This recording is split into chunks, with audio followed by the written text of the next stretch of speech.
সেই দুই অভিভাবক নবান্ন অভিযানে গেছেন কাদের সঙ্গে নিয়ে? শুভেন্দু অধিকারী। দাবি কি? বিচার চাই। তদন্ত করছে কে? সিবিআই। এক উন্মাদের পাঠ্যক্রম। তো সেই দুই অভিভাবক আজ এই অবস্থায় পৌঁছলেন কি করে? সেই রাস্তাটা দেখিয়েছিলেন ওই জুনিয়র ডাক্তারেরা, যে জুনিয়র ডাক্তারদের আন্দোলন ছিল আদতে এক ইভেন্ট, যা খাড়া করতে খরচ হয়েছে লক্ষ লক্ষ টাকা। চোখ বুজে ভাবুন খাদ্য আন্দোলনের কথা।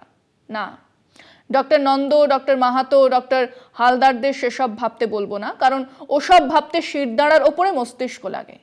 আমি আমাদের দর্শকদের, যারা সেই দিনগুলো দেখেছেন, যারা দেখেছেন ট্রাম ভাড়া আন্দোলন, যারা দেখেছেন বা শুনেছেন তেভাগা আন্দোলনের কথা, তারা ভাবতেও পারবেন যে সেই আন্দোলন কেমনভাবে ছড়িয়ে পড়বে, সেই আন্দোলনের কথা কেমনভাবে মানুষের কাছে নিয়ে যাওয়া যাবে।